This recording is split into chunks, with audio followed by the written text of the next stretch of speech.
Hello. Hi.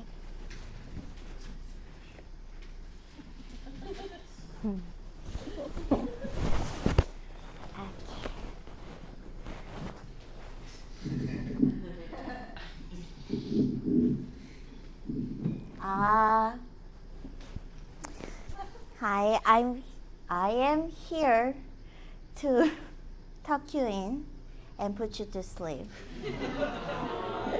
I don't know how you feel about stranger putting you sleep and tuck you in your own bed, but you may enjoy it or you'll be terrified.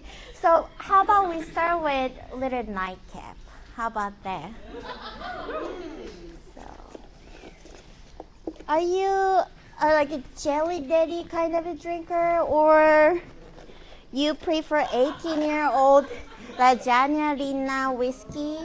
What do you think? So, okay, this is not everything. Here.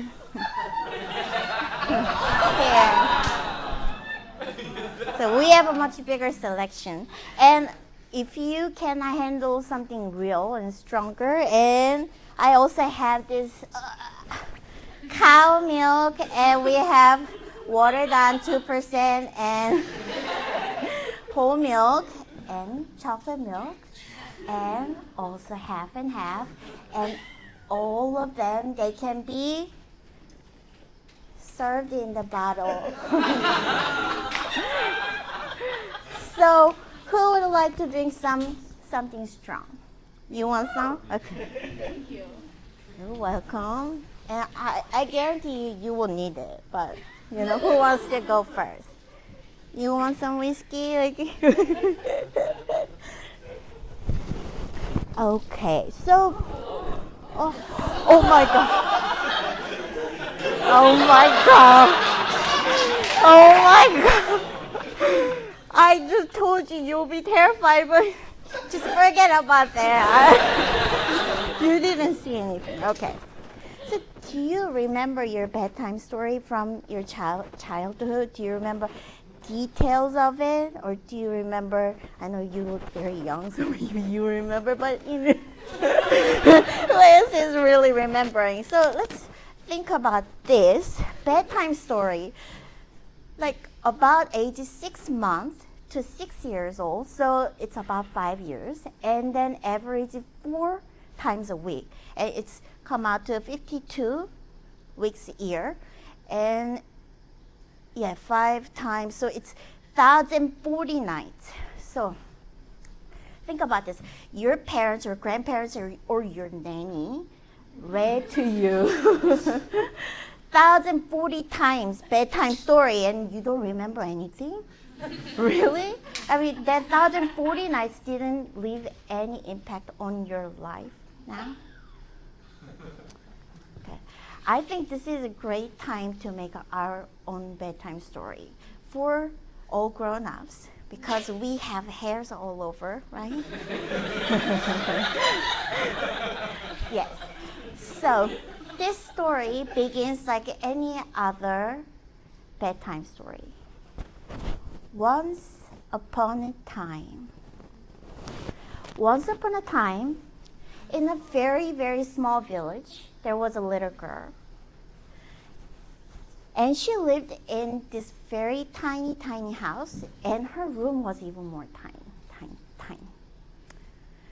And she spent all her days and nights in her room all by herself. And during the day, she wasn't allowed to make any noise. So she climbed up on her desk and then just stared at the window. And the window was so tiny and blurry, all she could see was just some green stuff. She wasn't sure what it was. And in the night, she'd take out her comforter and then put on the floor. And she lay down. But the room was very, very tiny. Her head was under the chair, and her arms under the desk, and her toes were touching the drawers. But then when she closed her eyes, and her dreams and her imaginations and her stories began. So she was on the bus with her mother, and they were going somewhere. But the girl was just enjoying the big window and the new city, new scenery, and strange people. She was just watching it. And they arrived this place. It looked like an old church, but it wasn't church. And there were kids playing around and running around. And she wasn't sure, why are we here? Why my mom brought here? And then she asked one of the kids, where am I? And they said, this is our home. Home? Like, is this my new home? My mom is abandoning me here. But then her mother took her and hopped on the next bus. And they left, just like that. But on the way back, she started memorizing all the route and road so she can always find her way back home. When she got off the bus, it was close to 11 p.m. It was very dark, and her ride was supposed to be there waiting for her, but of course, it wasn't there. And she was waiting and waiting, but all she could see was just traffic light changing. And one car stopped right in front of her. And the window was going down, and she saw there was a guy sitting in the driver's seat. And he was asking her for directions. But how could he miss this huge direction sign right above the traffic sign, right? And he turned on the light and then kept rolling down the window. And she realized he's not wearing his pants on. And his hands were not on the wheel. Show me your hands.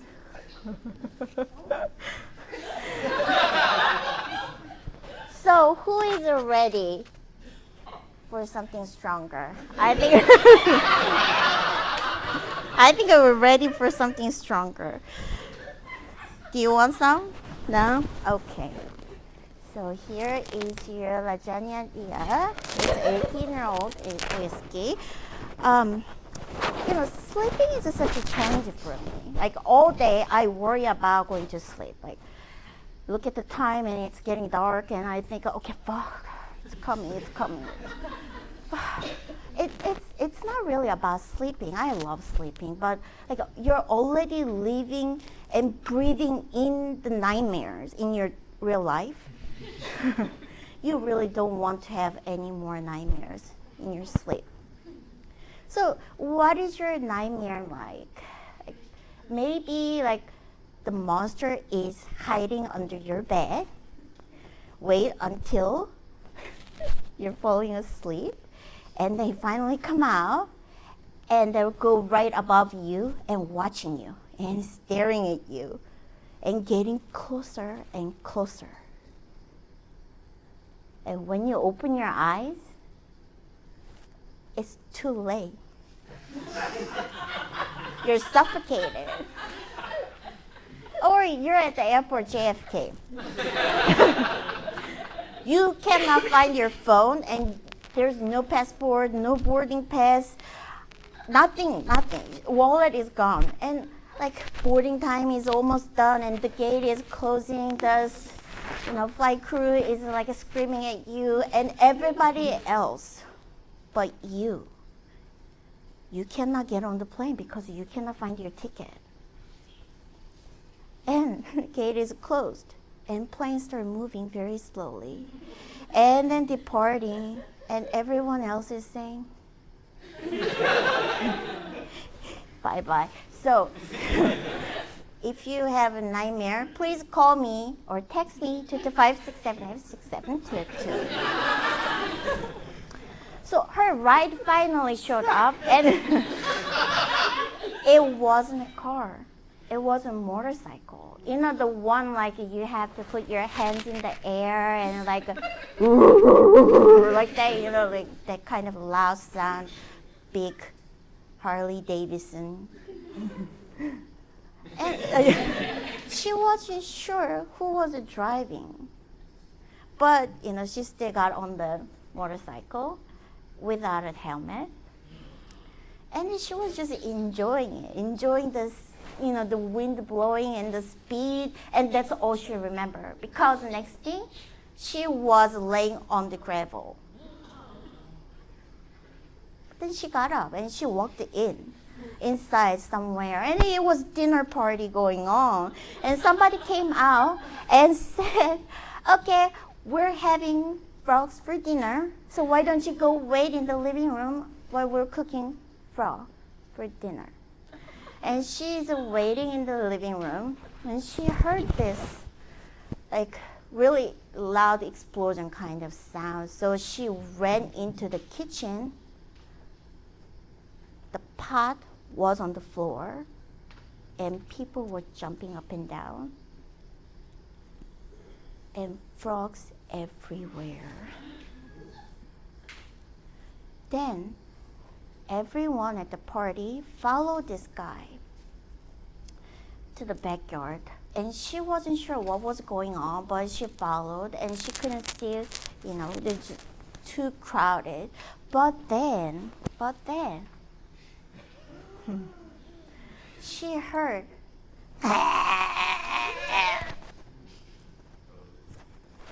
sound. And she started feeling like a little weird, like something's watching her. Something's watching her. Then, oh my gosh, it's Chicken Head. Chicken Head is making eye contact with her. The body was started like flapping and then tried to run away or try to fly away, but splashing blood everywhere. And next morning, she's waking up and like she felt, oh, I have a big bruise in the back of my head. I don't know why. And she looked at her hands.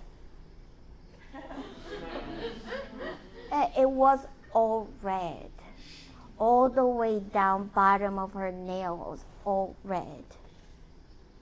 And then she removed the cover, and her legs all scratched up, covered in blood, and there was huge blood puddle. Okay. So, what do you think? Is this true story? Or is this fake? So, I mean, for counting, let's try. Raise your hand if you think this story is a fake story. Raise your hand. And raise your hand if you think this is a real story. Wow, very different. If you want to know the answer, call me or text me 225-678-6722. Okay, there's one more thing, and I really want you to follow me and listen carefully, okay? The sleep monster left something for you under the chair. I'm really sorry if you're not sitting on the chair, but monster always shares. So let's see. Look under your chair, but be careful. Be gentle. You really want to be gentle. When you open it, you will realize it. Be gentle, and like I said, monster always shares. Monster always shares.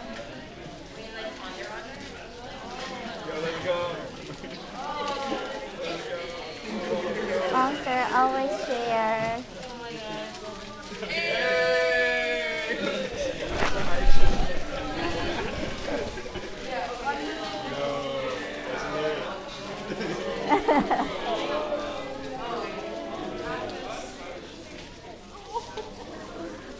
Okay, now enjoy. And it's the end, and have sweet nightmares, people. Thank you.